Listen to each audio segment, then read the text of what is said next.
Recording of Nectar and a Sieve by Kamala Markandaya, Part 1, Chapter 7.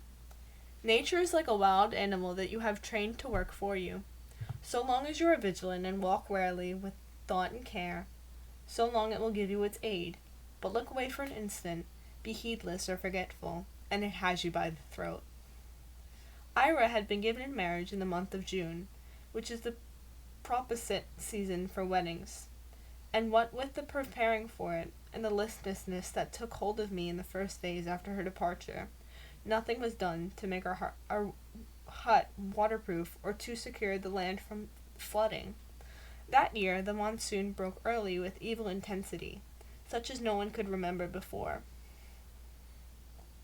It rained so hard, so long, and so incessantly, that the thought of a period of no rain provoked a mild wonder. It was as if nothing had ever been but rain, and the water pitilessly found every hole in the thatched roof to come in, dripping on the already damp floor. If we had not built on high ground, the very walls would have melted in that moisture. I brought out as many pots and pans as I had, and we laid them about to catch the drips, but soon there were more leaks than we had vessels. Fortunately, I had laid in a stock of firewoods for Ira's wedding, and the few sticks that remained served at least to cook our rice. And while the fire burnt, hissing at the water in the wood, we huddled round, trying to get dry. At first, the children were cheerful enough. They had not known such thing before, and the lakes and rivulets that formed outside gave them an endless delight. But Nathan and I watched with heavy hearts while the waters rose and rose and the tender green of the paddy fields sank under and was lost. "It is a bad season," Nathan said somberly. "The rains have destroyed much of our work. There will be little eating done this year." At his words, Arjun broke into doleful sobs, and his brother, Fambi, followed suit. They were old enough to understand, but the others, who weren't, burst into tears too, for by now they were cramped and out of humor with sitting crouched on the damp floor, and hungry since there was little to eat, for most of the food had gone to make the wedding feast, and the new season's harvesting lay outside ungathered and rotting. I hushed them as best as I could, throwing a reproachful glance at my husband for his careless words, but he was unnoticing, sunk in hatred and helplessness. As night came on, the 8th night of the monsoon, the winds increased, whining and howling around the hut, as if seeking to pluck it from the earth. Indoors, it was dark, the wick, burning in its shallow saucer of oil, threw only a dim, wavering light. But outside, the land glimmered, sometimes pale and sometimes vivid, in the flicker of lightning. Towards midnight, the storm was at its worst. Lightning kept clawing at the sky almost continuously. Thunder shook the earth. I shivered as I looked, for I could not sleep, and even a prayer came with difficulty. "It cannot last," Nathan said. "This storm will abate by the morning." Even as he spoke, a streak of lightning threw itself down at the earth. There was a tremendous clap of thunder, and when I uncovered my shrinking eyes, I saw that our coconut palm had been struck. That, too, the storm had claimed for its own. In the morning, everything was calm. Even the rain had stopped. After the fury of the night before, an unnatural stillness lay on the land. I went out to see if anything could be saved of the vegetables, but the shoots and vines were battered and broken, torn from their supports, and bruised. They did not show much sign of surviving. The cornfield was lost. Our paddy field lay beneath a placid lake, on which the children were already selling bits of wood. Many of our neighbors fared much worse than we had. Several were homeless, and a group of men who sheltered under a tree when the storm began, 6 had been killed by the lightning. Callie's hut had been completely destroyed in the last final fury of the storm. The roof had been blown away bodily. The mud walls had crumbled. "At least it stood until the worst was over," said Callie to me. "And by God's grace we were all spared." She looked worn out. In the many years I had known her, I had never seen her so deflated. She had come to ask for some palm leaves to thatch the new hut her husband was building.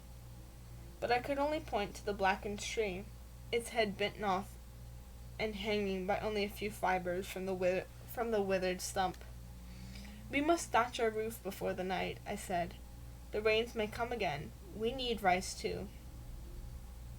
Nathan nodded. "We may be able to buy palm leaves in the village, also rice." He went to the granary, in a corner of which the small cloth bundle our savings lay buried. It had been heavy once, but when we were newly married. Now the faded rag in which it was tied to was too big and the ends flapped loosely over the knot. Nathan untied it and counted out 12 rupees. "One will be enough," I said. "Let us go." "I will take 2. We can always put it back." In the village, the storm had left disaster and desolation, worse than on our own doorstep. Uprooted trees sprawled their branches in ghastly fashion over streets and houses, flattening them in the bodies of men and women indiscriminately. Sticks and stones lay scattered wildly in angry confusion. The tannery stood. Its bricks and cement had held it together despite the raging winds. But the workers' huts, of more flimsy construction, had been demolished. The thatch that had been ripped from some, where others stood, there was now only a heap of mud with their owners' possessions studding them in a kind of pitiless decoration. The corrugated iron shacks in which some of the men lived were no more. Here and there we could see the iron sheets in unexpected places, suspended from treetops, or blown and embedded on the walls of houses still left standing. There was water everywhere. The gutters were overflowing into the streets. Dead dogs, cats, and rats cluttered the roadside, or floated starkly on the waters with blown, distended bellies. People were moving about amid the destruction, picking out a rag here, a bundle there, hugging those that they thought to be theirs, moving haltily and with a kind of despair about them. People we knew came and spoke to us in low voices, gesturing hopelessly. "Let us go," I said. "It is no good. We will come back later." We turned back, the 2 rupees unspent. Our children came running out to meet us, their faces bright with hope. "The shops are closed or destroyed," I said. "Go inside. I will get you some gruel presently." Their faces faded. The 2 younger ones began crying listlessly from hunger and disappointment. I had no words to comfort them. At dusk, the drums of calamity began. Their grave, throbbing rhythm came clearly through the night. Throughout the night, each beat, each tattoo, echoing the mighty impotence of our human endeavor. I listened. I could not sleep. In the sound of the drums, I understood a vast pervading doom, but in the expectant silences between, my own disaster loomed larger, more consequent, and more hurtful. We ventured out again when the waters had subsided a little, taking with us before 2 rupees. This time things were somewhat better. The streets were clear, huts were going up everywhere. My spirits rose. "The Hanuman first for rice," said Nathan, excited. "The gruel we have been swallowing has almost been plain water these last few days." I quickened my steps. My stomach began heaving at the thought of food. Hanuman was standing in the doorway of his shop. He shook his head when he saw us. "You have come for rice?" he said. They all come for rice. I have none to sell, only enough for my wife and children. And yet you are a merchant who deals in rice? And what if so? Are you not growers of it? Why then do you come to me? If I have rice, I do not choose to sell it now. But I have told you, I have none. We only ask for a little. We will pay for what we have. See, here is the money. No, no rice. But wait. They say Biswas is selling. You can try. To Biswas. We come for rice. Look, here is our money. 2 rupees? How much do you think you can buy with 2 rupees? We thought. Never mind, you thought. What you thought. This is not a time of Is this not a time of scarcity? Can you buy rice elsewhere? Am I not entitled to charge more for that? 2 alaks I will let you have, and that is charity. It is very little for 2 rupees. Take it or leave it, but I can get double that sum from the tanners. But because I know you, we take it. We give up the silver coins. Now there is nothing left for the thatching, unless we use a rupee or 2 from the 10 that remain in the granary. I put the rice in my sari, tucked the precious load securely at the waist. We turned back. On the outskirts of the village, there is Kenny. His face is grim and long. His eyes are burning in his pallid face. He sees us and comes up. You 2 are starving, I suppose. I tap the roll at my waist. The grains give at my touch. We have a little rice. It will last us until times are better. Times are better, times are better, he shouts. Times are better. Times will not be better for many months. Meanwhile, you will suffer and die, you meek suffering fools.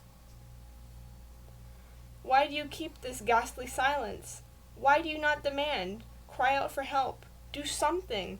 There is nothing in this country. Oh God, there is nothing. We shrink from his violence. What can we do? What can he mean? The man is raving. We go on our way. The paddy was completely destroyed. There would be no rice until the next harvesting. Meanwhile, we lived on what remained of our salted fish, roots and leaves, the fruit of the prickly pear, and the plantains from our trees. At last, the time came for the rice terraces to be drained and got ready for the next sowing. Nathan told me of it with cheer in his voice, and I told the children, pleasurably, for the fields were full of fish that could feed us for many a day. Then we waited, spirits lifting, eyes sparkling, bellies painful with anticipation. At last the day. Nathan went to break the dams, and I with him, and with our children. Sunken-eyed, noisy as they had been, not for many days, at the thought of the feast, carrying nets and baskets. First one hole, then another, no bigger than a finger's width, until the water eroded the sides, and the outlets grew larger enough for 2 fists to go through. Against them we held our nets, feet firm and braced in the mud, while the water rushed away, and the fish came tumbling into them. When the water was all gone, there they were caught in the meshes and among the paddy, shoals of them leaping madly, wet and silver and good to look upon. We gathered them with flying fingers and greedy hearts, and bore them away in triumph, with a glow at least as bright as the sun on those shining scales. Then we came and gathered up what remained of the paddy, and took it away to thresh and winnow. Late that night we were still at work, cleaning the fish, holding the rice, separating the grain from the husk. When we had done, the rice yield was meager, no more than 2 measures, all that was left of the year's harvest and the year's labor. We ate, finding it difficult to believe we did so. The good food lay rich, if uneasy, in our starved bellies. Already the children were looking better, and at the sight of their faces, still pinched but content, a great weight lifted from me. Today we would eat, and tomorrow, and for many weeks, while the grain lasted. Then there was the fish, cleaned, dried, and salted away. And before that was gone, we should earn more money. I would plant more vegetables. Such dreams, delightful, orderly, satisfying. But of the stuff of the dreams, wrath-like, and sleep, such sleep, deep and sweet and sound as I had not known for many nights. It claimed me even as I sat amid the rice husks and fish scales and drying salt.